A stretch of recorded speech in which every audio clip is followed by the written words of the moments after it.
ৰকিবুলৰ দুচকুত পানী উচ্ছেদিতৰ মাজত চকুলো টুকিলে ৰকিবুলে কংগ্ৰেছৰ চৰকাৰ হলে সকলো ঠিক হোৱাৰ আশ্বাস উচ্ছেদৰ 3 দিনৰ পিছত চাপৰত ধুবুৰীৰ কংগ্ৰেছ সাংসদ ৰকিবুল হুছেইন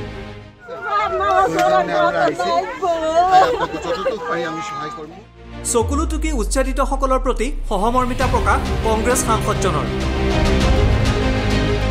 কলে কংগ্ৰেছে পুনৰ চৰকাৰ গঠন কৰিলে ঠিক হৈ যাব সকলো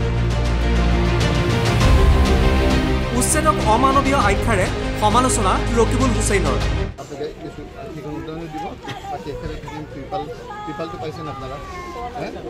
সৰব হল মুখ্যমন্ত্ৰী ডক্টৰ হিমন্ত বিশ্ব শৰ্মাৰ প্ৰতিও আমি আহোঁতে পুলিচ আমাক বাধা দিছে কালি কিন্তু বাকি দলবিলাক আহিছে তেহেতক বাধা দিয়া নাই এই দুখীয়া মানুহসকলক এটু পানী দিবলৈ এটু খোৱা বস্তু দিবৰ কাৰণে আজি অসুবিধা কৰিছে মানুহসকল আজি কোৰ্টৰ ৰায় মানা নাই চৰকাৰখনে গতিকে আজিতো আপোনাৰ উভতগুৰে নাচিছে ঠিকে আছে মুখ্যমন্ত্ৰীটো কৈ দিব যে মইতো যিখিনি নিয়ম কানুন মানি পেলাই কৰিব দিয়া কৈছিলোঁ কিন্তু যিসকল বিষয়াই সেই হাইকোৰ্টৰ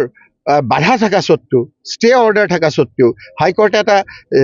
আপোনাৰ নিয়ম মানি দিয়া পিছতো সেইখিনি যদি নটিচ নিদিয়াকৈ আপোনাৰ যিখিনি কৰিছে সেইখিনি আজি অৰাজকতা হৈছে এই মানুহখিনি আদালতৰ ওচৰত যাব আজি নহ'লেও কালি আপোনাৰ বিচাৰ পাব এই বিচাৰত আমি আইনৰ সকলো ধৰণৰ সহায় কৰিবৰ কাৰণে আমি প্ৰস্তুত আৰু এই লোকসকলক যদি যিসকল ভূমিহীন সেইসকলক সংস্থাপনৰ দায়িত্ব আমি ল'ব লাগিব সেইটো আমি ল'ম সংস্থাপন আমি দিব লাগিব তেওঁলোকক ঘৰ দিব লাগিব ক'ত থাকিব মানুহখিনি নিউজ ডেস্ক UP ৱায়াৰ